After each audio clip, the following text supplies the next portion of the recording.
રાજચંદ્ર વચનામૃત ઉપદેશ છાયા આંક 7 આધારે આપણે સ્વાધ્યાય ચિંતન કરી રહ્યા છીએ. તેમાં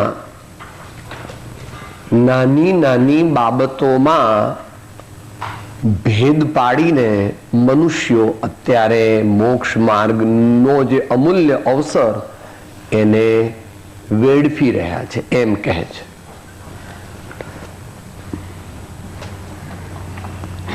નાનું ઘર હોય, 5-7 જણા રહેતા હોય, એમાં પણ કંઈક મતભેદ પડે છે.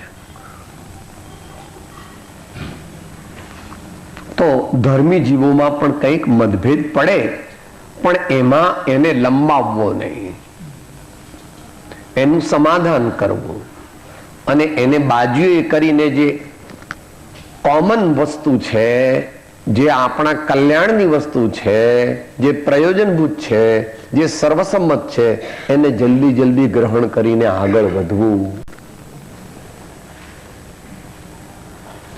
કારણ કે હમણાં વાત થઈ એ પ્રમાણે time is short and art is long. Time is short and art is long.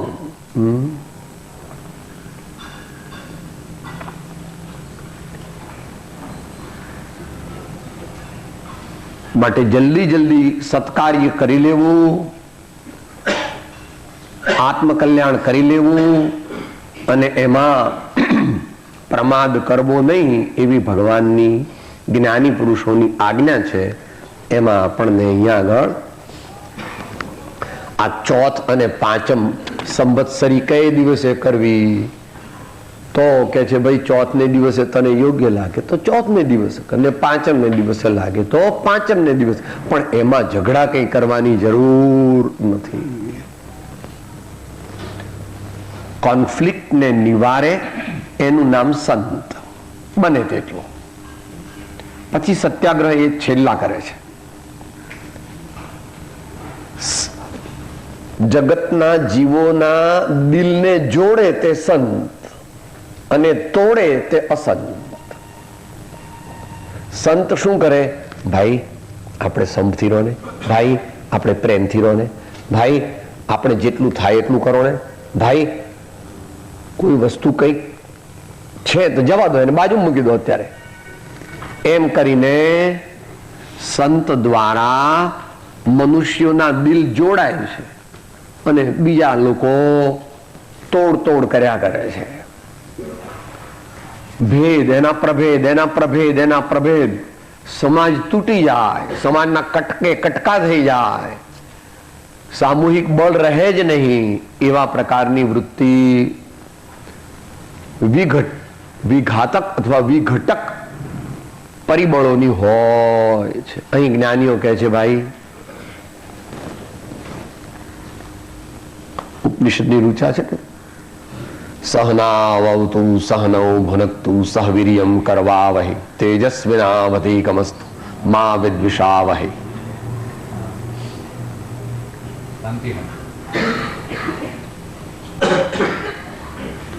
વ્યવહારમાં પણ એમ કહેવાય છે કે સંપત્યા જંપ અથવા ઝાઝા હાથ રળિયામણા. તો માટે તિથિઓનો ખોટો કદાગ્રહ ન રાખતા મૂકવો. કદાગ્રહ મૂકવા અર્થે તિથિઓ કરી છે, તેને બદલે તે જ દિવસે કદાગ્રહ વધારે છે. કદાગ્રહ એટલે ખોટો આગ્રહ.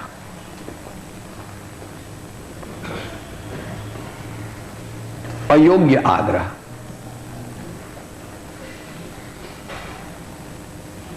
હઠાગ્રહ, મતાગ્રહ એવા બધા હોય છે. સત્યાગ્રહ સિવાય બાકીના બધા આગ્રહ છે તે કરવા જેવા નથી. અને વિનોબાજી એમ કહે છે કે સત્યાગ્રહ પણ ન કરો. તો કે શું કરવાનું સાહેબ? તો સત્યગ્રાહી બનો. સત્યાગ્રહી નહીં, સત્યગ્રાહી બનો. ખ્યાલ આવી ગયો? સત્યાગ્રહી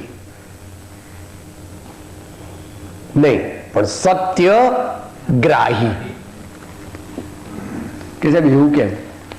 કારણ કે અત્યારે અહીંયા જેટલા મનુષ્યો છે બધાય અલ્પજ્ઞ છે, બધાય અલ્પજ્ઞ છે. શાસ્ત્ર પ્રમાણ છે. આચાર્ય મહારાજ પોતાને અલ્પજ્ઞ કહે છે, કહે કે મને એક અંગનું પણ જ્ઞાન નથી. પરંપરા તો એવું કે છે. આચાર્ય કે છે મને એમને કરોડો શ્લોકો મોઢે છે પણ તોય શું કે છે, હું અલ્પજ્ઞ છું કારણ કે મને એક અંગનું જ્ઞાન. એવા 12 અંગને 14 પૂર્વો ભગવાને જે કહ્યા તે ગણધર દેવોએ એને અંગ અને પૂર્વનું સ્વરૂપ આપ્યું. પણ એ કાળાંતરમાં બુદ્ધિ શક્તિ એટલી રહી નહીં કે જેથી યાદ રહે.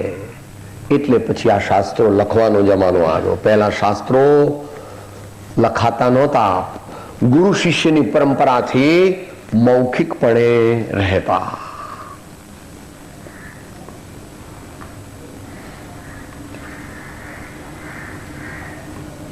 તો આપણે બધા અલ્પજ્ઞ છીએ. માટે શું કરવું? જે ખાસ ખાસ આપણા કલ્યાણનું કારણ હોય તે જાણી અને કલ્યાણ કરવામાં લાગી જવું. વાદ વિવાદ, વિતંડાવાદ, ડિફરન્સીસ ઓફ ઓપિનિયન, પોતાની મહત્તા સ્થાપવી, આવું બધું કરવું એ પોતે ખોટા માર્ગે છે એમ કહે છે. આગળ વધારે સ્પેસિફિક કહે છે, ઢૂંઢિયા અને તપા તિથિઓનો વાંધો કાઢી જુદા પડી હું જુદો છું એમ સિદ્ધ કરવા તકરાર કરે છે તે મોક્ષ જવાનો રસ્તો નથી. કેમ? તો કે ભાઈ એક હોય 3 કાળમાં પરમાર્થનો પંથ, અને સાધન અનેક હોય તો તને જે સાધન ગમતું હોય તે સાધન તું તારે કર, પણ બીજા સાધનનો વિરોધ ન કર. કોઈ જ્ઞાન માર્ગી હોય એ કે સાહેબ જ્ઞાનથી જ મોક્ષ થાય, જુઓ સમયસારમાં લખ્યું છે. અરે ભાઈ સમયસાર તે વાંચ્યો નથી આખો, અને સમયસારના કર્તા ને વાંચ્યા. એ સમયસારના કર્તા એ 10 ભક્તિ નામનું શાસ્ત્ર રચ્યું છે. ઈ તને ખબર છે? ઈ સમયસારના કરતા એ 10 ભક્તિ નામનું શાસ્ત્ર રચ્યું છે, પણ આને કઈ ખબર નહીં. એટલે કે સાહેબ જુઓ સમયસારમાં કીધું છે ને જ્ઞાન માર્ગથી જ મોક્ષ થાય, પણ એ પોતે ધ્યાન યોગી હતા. કે ઈ તમને શી ખબર કે એમના 5 નામ છે મુખ્ય, એમાં એક વક્રગ્રીવાચાર્ય છે. શું નામ છે? વક્રગ્રીવાચાર્ય. વક્રગ્રીવાચાર્ય એટલે વાંકી ડોકવાળા. તો ભગવાનની ડોક વાંકી કેમ? તો કે આજે બેઠા તો 6 દિવસ સુધી બેસી રહે.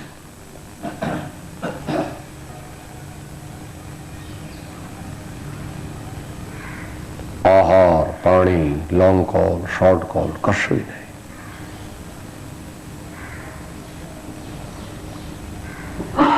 અતિશય થકાવટને લીધે જરાક પેલી સીધી ડોકને બદલે જરા આમ થઈ જાય. માટે તો મહાન ધ્યાનેશ્વર હતા, ધ્યાન યોગીશ્વર હતા. તો કહેવાનો મતલબ શું છે? આપણે જે કરતા હોઈએ અને બીજા સાધનને આપણે ખોટા કહીએ છીએ, મિથ્યા કહીએ છીએ. તો કે સાહેબ આ લોકોને અક્કલ નહીં ને એટલે ભક્તિ કરે, રાગડા તાણે. ભક્તિથી તો મોક્ષ મળતો હશે? તો આટલા જ્ઞાની ભગવાન તો બધા ગૌતમ સ્વામીની જેવી ભક્તિ હતી એવી તો કોઈની નથી આપણામાંથી. તો ગૌતમ સ્વામી પરમ ભક્ત હતા. ભગવાનની વાણી આમ હાથ જોડીને ઉભા રહેતા.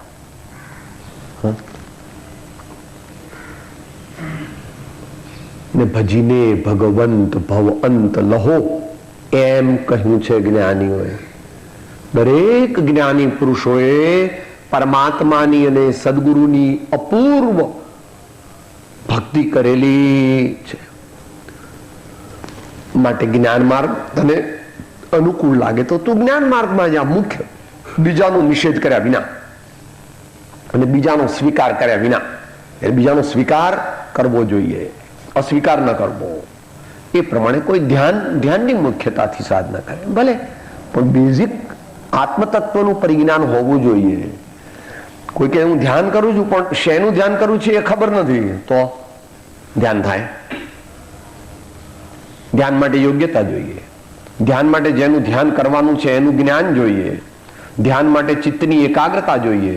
ધ્યાન માટે કશાય મંદ જોઈએ, ધ્યાન માટે પેટ ઓ એમ કરીને ધ્યાન ન કરવા બેસાય.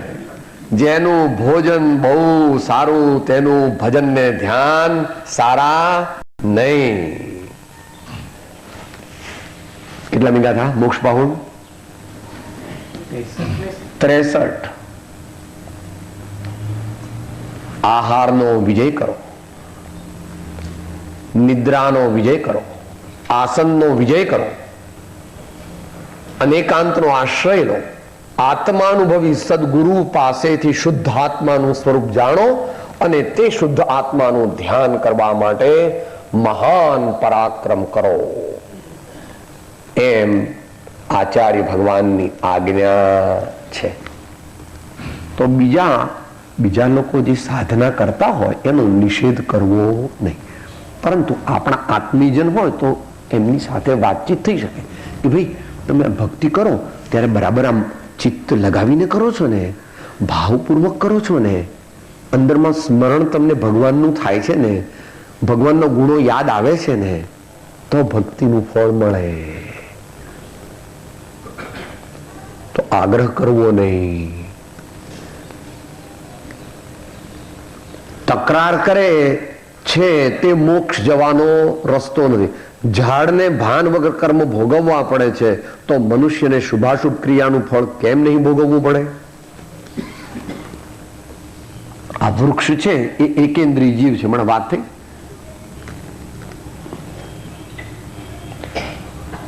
એને કોઈ ડાળીઓ કાપે તો એ ભાગીને જાય ક્યાંય? તમે કોઈ ઝાડ હોય એની ડાળીઓ કાપો તો એ સાહેબ ઝાડ ભાગી જાય, શક્તિ જ નથી. એને કેટલી સમડી માળો બાંધે, કાગડો માળો બાંધે, કેટલાય બીજા પક્ષીઓ માળો બાંધે, કઈ કરી શકે? ન કરે. છોકરાઓ ઉપર કુદાકૂદ કરે, કઈ ન કરી શકે. ઝાડને પણ વૃક્ષને પણ પોતાના કરેલા કર્મનું ફળ ભોગવવું પડે છે. તો આપણે જો બુદ્ધિપૂર્વક અભિપ્રાયપૂર્વક અત્યારે પાપ કરી અને રાજી થઈએ છીએ, ઝાડને પણ જો આ પાપનું ફળ ભોગવવું પડે છે, તો આપણે જો ખોટા કામ કરશું, ખોટા ભાવ કરશું, ખોટી વાણી બોલીશું અને ખોટી રીતે જીવન જીવીશું, લોકોનું લોહી ચૂસીશું અને મોટા શું બનાયા ભાઈ બોલે છે પદ, હવેલી, કૂડ કપટ ની માયા ખેલી, કૂડ કપટ ની બાજી ખેલી, દેશો દેશે ચણી હવેલી. હે, તારો બંગલો સિમલામાં, તારો બંગલો મહાબળેશ્વરમાં, એક લંડનમાં ફ્લેટ, એક સાન ફ્રાન્સિસ્કોમાં ફ્લેટ, પણ તું પોતે જ ફ્લેટ થઈ જવાનો. એમ અમાર ભાઈ ગાય છે. આજે રાતના ગવડાવશું, જરા હસવાનું છે. છેલ્લી પથારી ભોંય પર પોલીસો શા કામની. વાંસ પર બાંધી દેશે તને અને તારું કઈ ચાલશે ભાઈ. હે વત્સ, આચાર્ય મહારાજ કરુણાના સાગર છે કે હે ભાઈ તું સુખી થાય એવા ભાવ કર. હે ભાઈ, હે વત્સ તું સુખી થાય એવા ભાવ કર. આવા આડા ભાવ ન કર, નહીં તો આડા શરીર મળશે. અને બહુ ખોટા ભાવ કર્યા તો બહુ દુર્ગતિ અને બહુ દુઃખ પડશે. તો અહીં કહે છે કે શુભાશુભ ક્રિયાનું ફળ કેમ નહીં ભોગવવું પડે? તો બધા આર્ય દર્શનોએ આ સિદ્ધાંત સ્વીકાર્યો છે. કરેલા કર્મનું ફળ જીવને અવશ્ય ભોગવવું પડે છે. પછી પોતે જ્ઞાની થઈને બાળી નાખે એ વાત જુદી, પણ સામાન્યપણે માટે સાહેબ હું તો એકલા અમાસની રાતના જંગલમાં જઈને પાપ એકલો હોઉં તો કરું, તો પછી કોઈને ખબર પડે ગઈ એટલે મને કઈ કર્મ બંધાય? કોઈ જોવે મને? અરે બાપા, કોઈ જોવે એટલે પાપ ન થાય. આ જીવ ભાવ ખરાબ કરે એટલે ઓટોમેટિક એરેન્જમેન્ટ છે. ચોંટી જ જા. જ્ઞાની હોય કે અજ્ઞાની હોય, ત્યાગી હોય કે ગૃહસ્થ હોય કે મુનિ હોય, જે પણ કોઈ ભાવ કરે, તીર્થંકર ભગવાન પણ જો પાપ કરે, એટલે તીર્થંકર થાય પહેલા તો ભગવાનને પણ પાપ લાગે. હો કે સાહેબ આવું બોલ્યું તો પાપ લાગે? ન લાગે. ભગવાન તીર્થંકર એમ કહે છે, હું પણ જો રાજા તરીકે મુનિ થયા પહેલા પાપ કરું તો મને પણ પાપ લાગે. કે ભગવાનને લાગવગ હોય?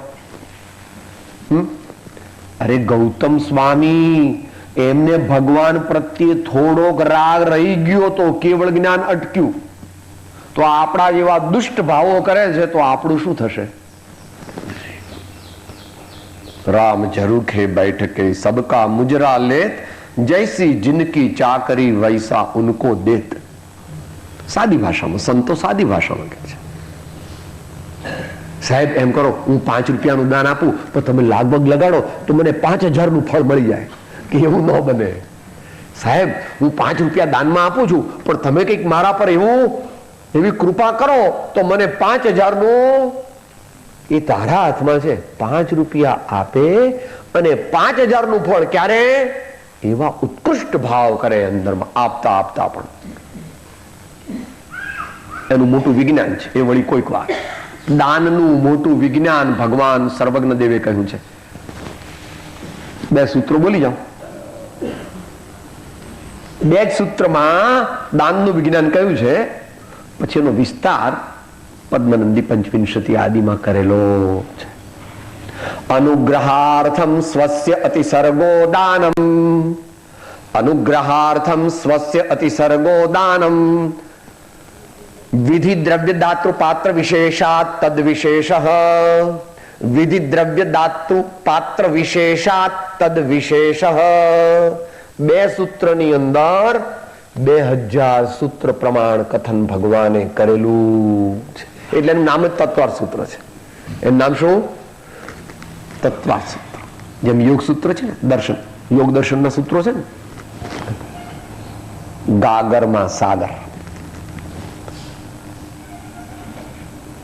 એવા સૂત્ર પર પછીના આચાર્યોએ સેંકડો શ્લોક પ્રમાણ ટીકાઓ લખી. માટે લાગવગ લાગતી નથી.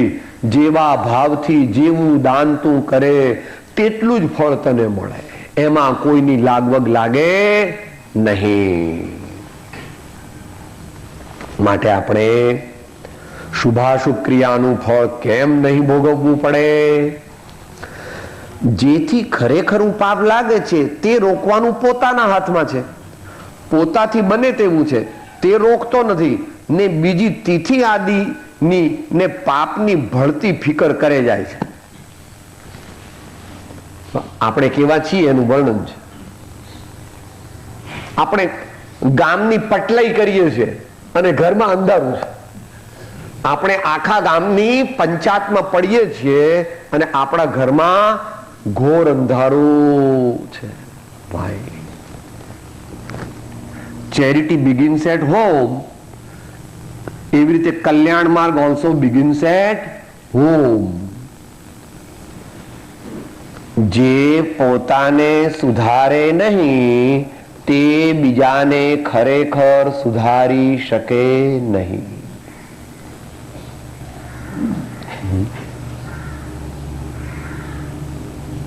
બીના નયનમાં એટલા માટે આવે છે, नहीं दे तो उपदेश को प्रथम ले ही उपदेश, सबसे न्यारा अगम है वो ज्ञानी का देश, सबसे न्यारा अगम है वो ज्ञानी का देश.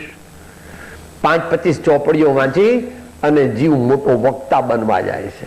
ભાઈ, જ્ઞાન ચોપડીમાંથી નથી આવતું, નિશ્ચય નહીંથી જ્ઞાન ચોપડીમાંથી નથી આવતું.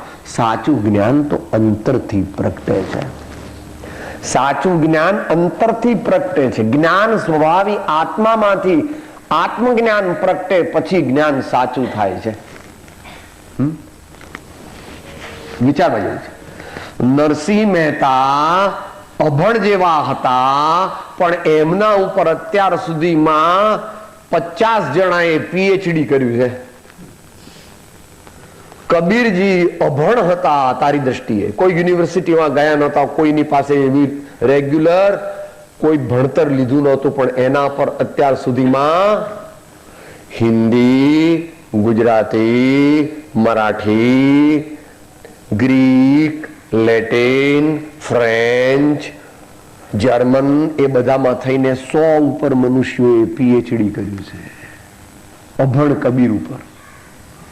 અને કૃપાળુદેવ કેમ્બ્રિજ ગયા હતા કે ઓક્સફર્ડ, એમને લંડન જવાનું આમંત્રણ તો મળ્યું હતું, પણ એમણે કીધું કે મારે ભણવાનું નથી, મારે તો આત્મા ભણવો છે અને મારું કલ્યાણ ભણવું છે. એમને પોસ્ટ માટે એમ તમને કોઈ મોટી પોસ્ટ આપીએ, પ્રોફેસર બનાવીએ, કે મારે એવા પ્રોફેસર બનવું નથી, મારે તો આત્માના વિદ્યાર્થી બનવું છે, આત્મવિદ્યાના વિદ્યાર્થી બનવું છે. તો એમના પણ પર પીએચડી કર્યું. એ તો લોકો કે સાહેબ 5 ચોપડી ભણ્યા હતા, એ તો 5-6 ચોપડી ભણ્યા હતા, પણ એમના કાવ્યો ઉપર અથવા એમના જીવન ઉપર લોકો પીએચડી અત્યારે કરે છે, કર્યું છે અને કરે છે. માટે જ્ઞાન ચોપડીમાંથી આવતું નથી, પણ જ્ઞાન નિર્મળ હૃદય, સત્યનો સાક્ષાત્કાર,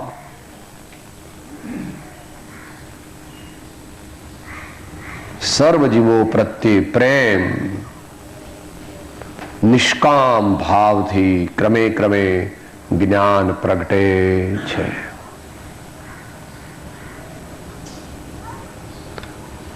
આજે કહેવામાં આવે છે એ ન વાંચવું એવા આશયથી કહેવામાં નથી આવતું, પણ પુસ્તક જ્ઞાનને આત્મજ્ઞાન માની લે એનો નિષેધ છે. યોગ્ય શાસ્ત્ર વાંચવા, પણ ગુરુની આજ્ઞા પ્રમાણે વાંચવા, એ કહે તે ક્રમથી વાંચવા અને મતાંતર લાવ્યા વિના વાંચવા, એમ કહે છે. કૃપાળુ થોડા સ્વીપિંગ સ્ટેટમેન્ટ કરેલા છે. એક તો આત્મસિદ્ધિમાં જ કર્યું છે, બીજું જ્ઞાન મીમાંસામાં કર્યું છે. અથવા સદગુરુએ કહ્યા જે અવગાહન કાજ, તે નિત્ય વિચારવા કરી મતાંતર. સાહેબ અમારા ધર્મનું નથી, અમે ના વાંચીએ. કરી મતાંતર ત્યાજ. અને શાસ્ત્ર કોઈ ખોટા નથી, જીવની દ્રષ્ટિ ખોટી છે એવું જ્ઞાન મીમાંસામાં છે. 4 વેદ પુરાણ આદિ શાસ્ત્ર સૌ મિથ્યાત્વના, શ્રી નંદી સૂત્રે ભાખ્યા છે ભેદ જ્યાં સિદ્ધાંતના, પણ જ્ઞાનીને તે જ્ઞાન ભાસ્યા, એ જ ઠેકાણે ઠરો જીનવર કહે છે જ્ઞાન તેને સર્વ ભવ્યો સાંભળો. તો સામાન્ય શાસ્ત્રમાંથી પણ જ્ઞાની સત્ય તારવે છે, અને ઉત્તમોત્તમ શાસ્ત્રોમાંથી પણ અજ્ઞાની આખી જિંદગી વાંચે પણ હતો ત્યાંનો ત્યાં નહીં, ઉલટો નીચે ઉતરે છે.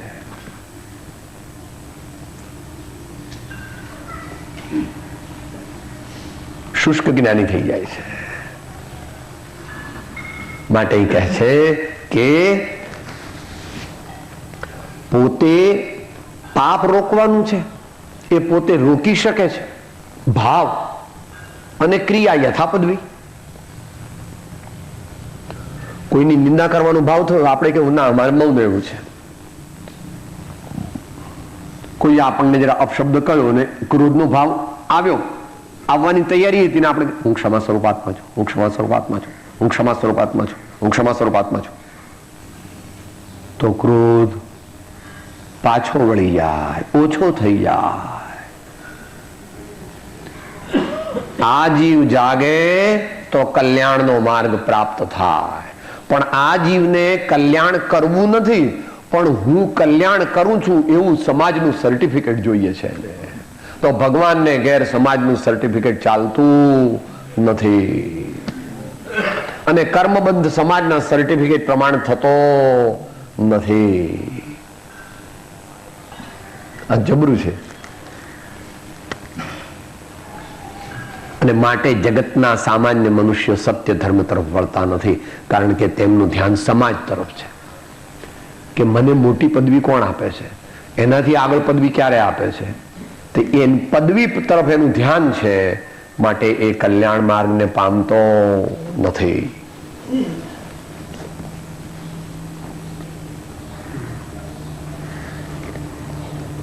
પોતાથી બને તેવું છે તે રોકતો નથી. મોટા મોટા પાપ, મોટા મોટા વ્યસન રોકી શકાય છે, આપણી શક્તિ પ્રમાણે રોકી શકાય છે. શરીરથી અને વાણીથી તો રોકીએ, મનથી પણ રોકાય ધીમે ધીમે. ને બીજી તિથિ આદિની ને પાપની ભળતી ફિકર કરે જાય છે. આ તિથિમાં આમ ને આ તિથિમાં આમ, અથવા બીજા એવા કાર્યો કે જેની અંદર પાપ લાગે છે. પાપ લાગે છે એટલે પાપ વધારે લાગે છે એમ. કોઈ કાર્યમાં હંમેશા બેલેન્સ કરવું જોઈએ. કોઈ પણ કાર્ય કરીએ એમાં બેલેન્સ કરવું જોઈએ.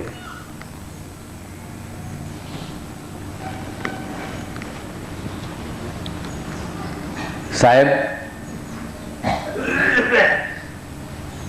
આપણે પ્રતિષ્ઠા વગેરે ન કરવા. એમાં બહુ આરંભ સમારંભ થાય એટલે આપણને પાપ લાગે.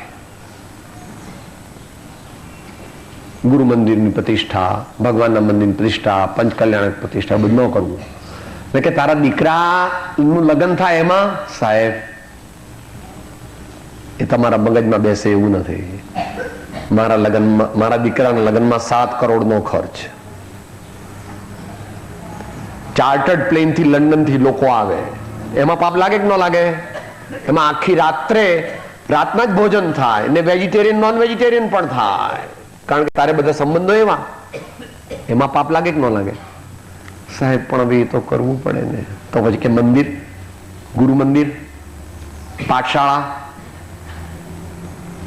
પુસ્તક છપાવવા, તીર્થયાત્રા કરવી, કે ના સાહેબ એ બધા પાપ લાગે હોય, એવું બધું કરવું નહીં. તું મોટો માણસ, તું મોટો માણસ. માટે કાર્ય કરતી વખતે નક્કી જોવું, અલ્પ પાપ થાય પણ ઘણું પુણ્ય થાય, અથવા ધર્મની દ્રષ્ટિ ખુલે તો તે કાર્ય કરવા જેવું છે. ટોટાલિટી જોવી. શ્રાવક અવસ્થામાં સર્વ પાપ છોડવાની આપણી શક્તિ અને યોગ્યતા નથી. સર્વ પાપ આપણે છોડી શકતા નથી.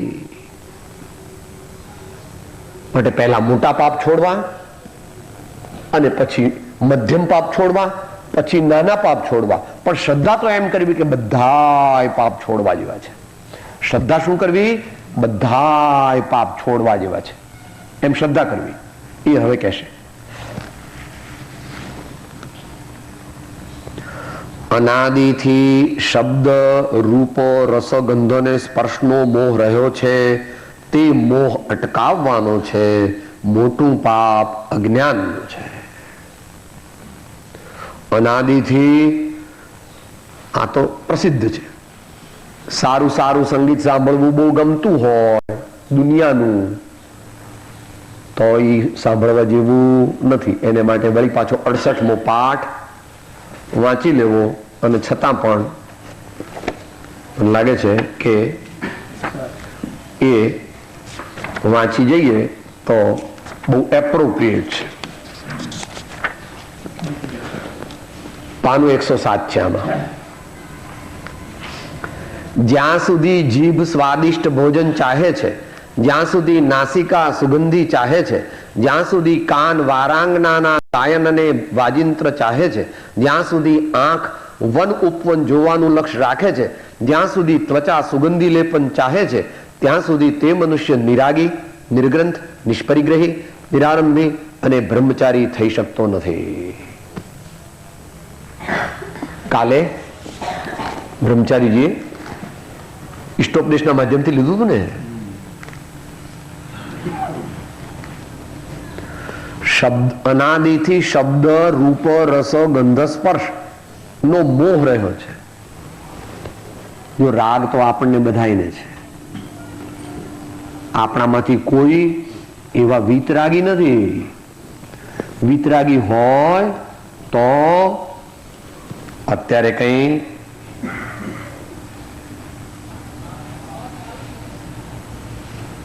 આવી જીવનની ચર્યા ન હોય. આવી જીવનની ચર્યા હોય તો વિતરાગી પણ ન હોય. માટે જ્ઞાની કહે છે કે મોહ રહ્યો છે. જે કામ કરવું પડે તે કામ કરવું રહ્યું, પણ ચીપકીને ન કરવું, તલ્લીન થઈને ન કરવું, આસક્ત થઈને ન કરવું, લટ્ટુ થઈને ન કરવું, વારી જઈને ન કરવું, તન્મય થઈને ન કરવું. અઘરું છે થોડું, ટેવ પાડવી પડે, ધીમે ધીમે ટેવ પાડવી પડે.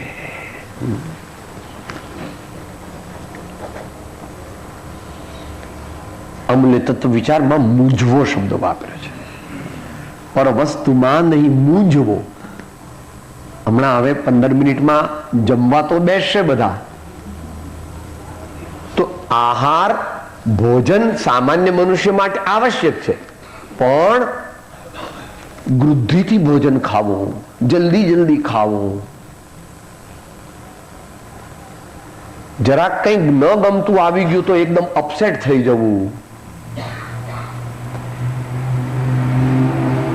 ખાતા ખાતા વાતો કરવી, આમાં મીઠું ઓછું છે, આમાં મરચું ઓછું છે, આમાં ખાંડ નથી બરાબર, આ લોકોને આવડતું નથી.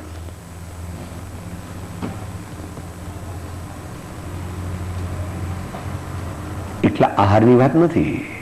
કપડા, બોલવું, ચાલવું, બેસવું, ઉઠવું,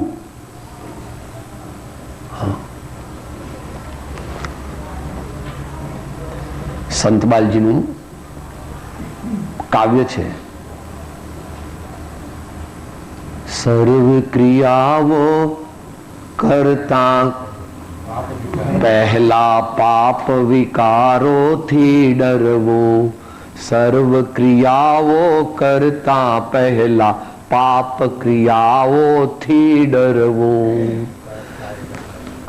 છતાં થાય ગફલત તો જો કોઈ ક્ષમા માંગી હળવા થઈએ, સર્વ ક્ષેત્રમાં રહીએ તો પણ આત્મભાન નવ વિસરીએ, સર્વ ક્ષેત્રમાં રહીએ તો પણ આત્મભાન નવ વિસરીએ. એટલું યાદ રાખીએ આજે કાયમ. 8-10 વાર તો યાદ રાખી શકાય એવું છે. પહેલવેલના તું જયારે મંજન કરે ને ત્યારે, આજે મંજન કરી ત્યારે કેવી રીતે કરી દઉં, યાદ આવ્યો તો આત્મા, આ ડેન્ચર સાફ કરું છું એવું યાદ આવ્યું. પછી દાઢી કરે ત્યારે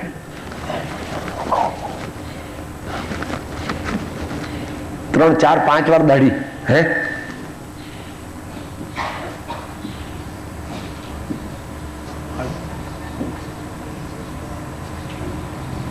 નાહ્યો ત્યારે, સાબુ દેતો હતો ત્યારે,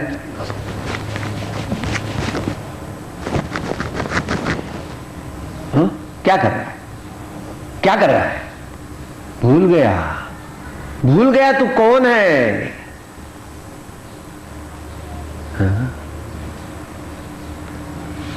धर्म स्वाध्याय हॉल में तो कम करने का है, स्वाध्याय हॉल के बाहर धर्म करेगा वही धर्म को पाएगा. स्वाध्याय हॉल में तो 1 घंटा रहता है, 2 घंटा रहता है, 24 घंटों क्या करता है. ए मारगड़ा जुदा, कबीर कहे ए मारगड़ा जुदा.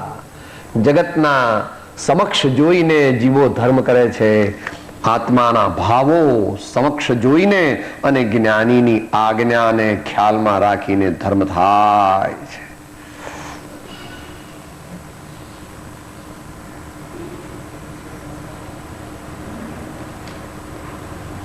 ધર્મ સ્થાનકમાં જુદી રીતે વર્તવું, ઓફિસમાં જુદી રીતે વર્તવું, ઇન્કમ ટેક્સમાં જુદી રીતે વર્તવું, કોર્ટમાં જુદી રીતે વર્તવું, હોસ્પિટલમાં જુદી રીતે વર્તવું, એ કઈ ધર્માત્માનું લક્ષણ નથી. વિચારવું, આ તો ભગવાનનો માર્ગ છે. ભગવાનનો એટલે ભગવાનની માલિકીનો નથી હો, ભગવાન બતાવેલો છે. ભગવાન કોઈ વસ્તુના માલિક નથી. ભગવાન તો પોતાના નિજાનંદ રસ લીન છે. માટે આપણે સુધરવું હોય તો 24 કલાકની સાવચેતી રાખવી જોઈએ. કૃપાળુદેવની શું આજ્ઞા છે? ક્ષણે ક્ષણે કાર્યે કાર્યે અને પ્રસંગે પ્રસંગે સાવધાન રહેવું, જાગૃત રહેવું. માટે એ જ કરવાનું છે મુખ્ય. મોહ અટકાવવાનો છે. અંત મંગળમાં એ ગાથાઓ બોલીએ છે. મોહ અને એની સાથે શબ્દ કૃપાળુદેવે જોડી દીધો છે મોહાશક્તિ. 254 વ્યાખ્યા જે કરી છે, બરાબર ને?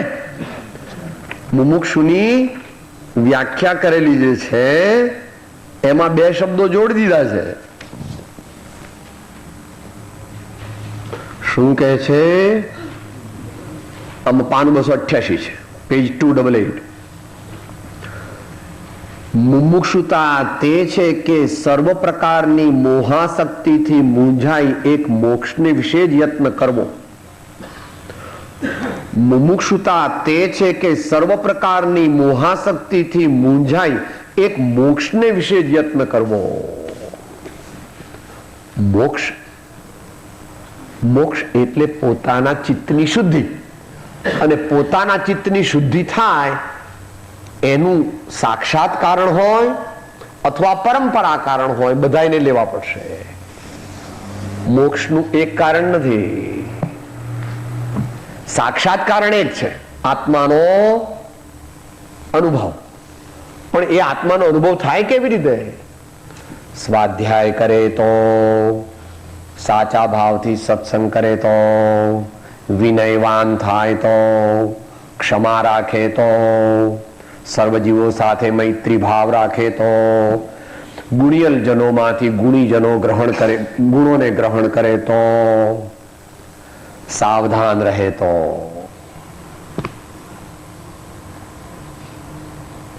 તો મોહ એનું જ નામ અજ્ઞાન. સમયસારમાં એવી પરિભાષા વાપરી છે, ખાસ કરીને આત્મખ્યાતિમાં અને સમયસારમાં પણ. મોહ એટલે અહીંયા મોહ એટલે ઊંધી માન્યતા સહિતનો રાગ, અને રાગ દ્વેષ એટલે માન્યતા તો ખોટી ન હોય અને છતાં રાગ દ્વેષ થાય. તો આપણે એ અંત મંગળની ગાથા બોલીએ. 5 દોહરામાં પણ એ ગાથા આવેલી છે અને આત્મસિદ્ધિમાં પણ એ ગાથા આવેલી છે. કર્મ મોહનીય ભેદ બે દર્શન ચારિત્ર નામ હણે બોધ વિતરાગતા અચુક ઉપાય આમ રાગ દ્વેષય જ્ઞાનયે મુખ્ય કર્મને ગ્રંથ થાય નિવૃત્તિ જેહથી તેજ મોક્ષનો પંથ જન્મ જરા ને મૃત્યુ મુખ્ય મુખના હેતુ કારણ તેના બે કહ્યા રાગ દ્વેષ અર્ણ હેતુ. સદગુરુ પરમ કૃપાળુ ત્રિલોકનાથ સબ સંતન કી આનંદ.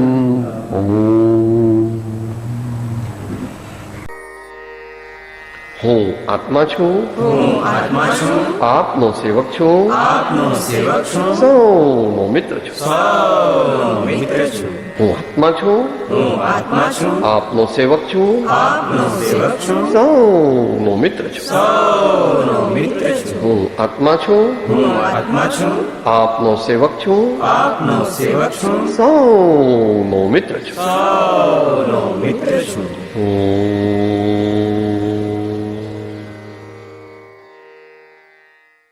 જય સદગુરુ વંદન. જય જય સદગુરુ વંદન. જય જય સદગુરુ.